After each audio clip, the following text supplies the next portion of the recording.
आज का जो विषय है अच्छाई और बुराई और ईमानदारी, 3 बातों पे है। तो ईमानदारी किसको कहते हैं? आप कहोगे कि कलयुग का समय है तो ईमानदार तो रहना बहुत मुश्किल है आजकल के टाइम में, लेकिन हमें पता भी तो होना चाहिए ईमानदारी है क्या। आज कई समझते हैं कि बिजनेस में ईमानदारी रखें या व्यवहार में ईमानदारी रखें, तो कैसे रखनी होती है इस बात की हमें नॉलेज होनी चाहिए।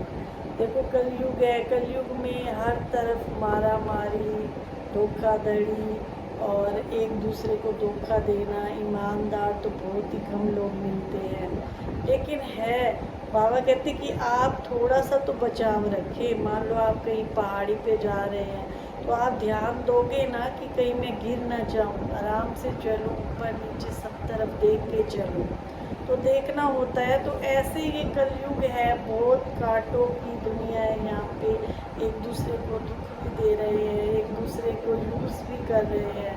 पता ही नहीं चलता है कि आपको यूज़ करके इंसान क्या से क्या कर सकता है, तो हमें पता भी कई बार नहीं चलता है। तो इसमें रहते हुए परमात्मा कहते हैं आपको कमल के फूल के समान रहना है।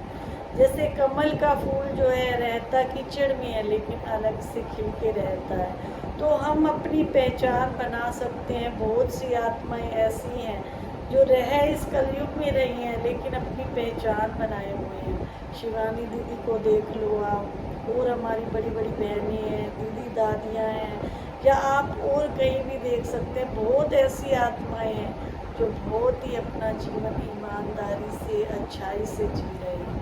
रह देखो वो भी इसी दुनिया में रहे हैं। लोग उनके दर्शनों के लिए तरस रहा है कि कहीं हम हमें मिले और हम उनके दर्शन करें।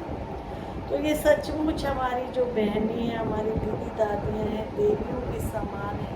उन्होंने अपना जीवन जो है तप से जो है उज्जवल बनाया है, त्याग से ऊंचा बनाया है।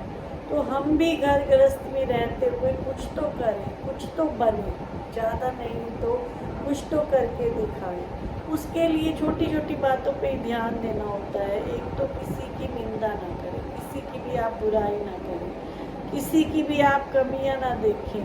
जैसे आज ये एक मतलब चर्चा हो गई है, जैसे देखते हैं कि ग्रुप का ग्रुप बना के बैठ जाते हैं, उनको जैसे कोई काम ही नहीं है, बस बहू सास की बुराई कर रही है, सास बहू की कर रही है। तो ये नेगेटिविटी जो है आज मतलब फैमिली में या परिवारों में लगा लो फैली हुई है, जिसके कारण हर परिवार दुखी ही दुखी है। तो मन में हम नेगेटिव को दूर करके पॉजिटिव अपने विचार चलाएं, तो भी हमारे अंदर इसको भी ईमानदारी कहेंगे। अगर हम किसी के लिए अच्छा सोच रहे हैं, कोई हमारे साथ बुरा कर रहा है और हम उसके साथ अच्छा व्यवहार कर रहे हैं, तो इसको भी ईमानदारी कहेंगे। ईमानदारी सिर्फ बिजनेस को नहीं कहा जाता कि हमको बिजनेस में ईमानदारी रखनी है, किसी का भी हम खाए नहीं। जैसे क्या होता है, मान लो आपने लाखों रुपए का बिजनेस किया और उसमें आपने लाखों ही खा लिए, लाखों ही कमा लिए, तो वो क्या होएगा, आपके सिर पे बोझ चढ़ जाएगा। हाँ, आपने उसमें 25% 30% तो कमाई करनी होती है, हर एक ने 50% भी कई करते हैं, लेकिन उसमें से भी हमको 20% है जो 10% का हिस्सा है, वो परमार्थ के अर्थ भी देना है, भले भलाई के रास्ते पे भी लगाना है। आज क्या हो रहा है, बस खुद के लिए जी रहे हैं, खुद के लिए कर रहे हैं, तभी जो है हम जो है ज़्यादा सुखी नहीं रह पाते हैं। कल भी एक छोटी सी क्लिप मैंने देखी अंबानी फैमिली की, कितना करोड़ों अरबों रुपया उन्होंने शादी पे लगा दिया। तो ऐसे कोई बात कर रहे थे उनकी मिसेज, तो अंबानी मिसेज जो उनकी थी, तो अंबानी जी की आंखें भर आई। तो अंदर से तो दुखी है ना, भले कितना ही पैसा है, कितना ही हुआ, थोड़ा सा कहीं ना कहीं अंश मात्र तो दुख हर एक इंसान के अंदर है। चाहे वो करोड़पति क्या अरबपति लगा ले, उसको भी मतलब एक अंदर से सुख की वासना चाहिए।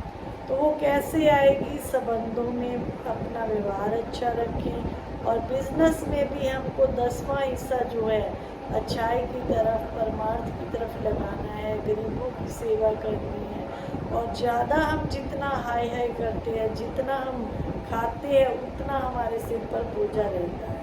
अगले जन्म में पता नहीं क्या क्या कहाँ जा कर के हमको जन्म मिले। आना तो वापसी इसी दुनिया में है, ऐसे नहीं कि हमको किसी और दुनिया में जाना है। जो यहाँ शरीर छोड़ के जा रहा है वापसी यहीं आ रहा है। तभी तो देख रहे हैं कि छोटी सी आत्मा ने जन्म लिया, दिल में छेद है, बीमार है, दुखी है, परेशान है। नहीं तो सोचो उसको एक ही जन्म मिला तो क्या उसको स्वस्थ जीवन नहीं मिल सकता था, सुखी जीवन नहीं मिल सकता था। तो इसका मतलब वो आत्मा ने पिछला कुछ ऐसा किया है जो उसको भोगनी पड़ रही है। तो हमको कैसे ईमानदारी रखनी है, एक छोटी सी कहानी सुनाती हूँ। एक बार एक बूढ़ा व्यक्ति जा रहा था, उसके हाथ में 3 पोटली थी। तो एक बच्चा, एक मतलब जैसे बच्चा तो नहीं कहेंगे, नौजवान भी वहाँ से जा रहा था। उसने देखा बुजुर्ग है, बुजुर्ग के हाथ में 3 इतनी बड़ी बड़ी गठरियाँ हैं और बड़ी मुश्किल से चल पा रहा है। उसने कहा, लो पिताजी एक गठरी मैं उठा लेता हूँ, आपकी उम्र दे दो। तो थोड़े रास्ते चलते गए तो उन्होंने पूछा, आपने कहाँ जाना है पिताजी? तो वो बोले, बस थोड़ी दूर और जाना है। तो उन्होंने कहा, लो दूसरी गठरी भी मुझे दे दो। और साथ में उन्होंने क्या कहा कि मैं आपको जो है ना 3 सोने की मोहरें दूंगा, मेरी पोटलियों में ना सोने की मोहरें हैं, तो आप ना उठा लो चलो। तो दूसरी गठरी भी उसने उठा ली। थोड़ी आगे चलते हैं तो जो है पहाड़ी इलाका आ जाता है। तो वो बच्चे को बोलते हैं, लो तीसरी गठरी भी आप उठा लो, तो आपको थोड़ा सा मैं और कुछ दे दूँगा। अब वो बच्चे को मन में ऐसे आ गया कि देखो, तीनों गठरियाँ मेरे हाथ में आ गई, अब तो मैं कहीं भी चला जाऊँ, क्या पता इसमें क्या हो। उसने रास्ते में पूछा था कि पिताजी इसमें क्या है? उसने कहा, एक में तांबे के सिक्के हैं और एक में चांदी के सिक्के हैं, और जो छोटी पोटली है उसमें सोने के सिक्के हैं। तो वो जो है अपना चल पड़े और पीछे पीछे वो बुजुर्ग थे, आगे आगे वो। तो उन्होंने कहा, आप ऊपर की पहाड़ी पे जाके बैठ जाना, मैं आपसे आकर के ले लूँगा।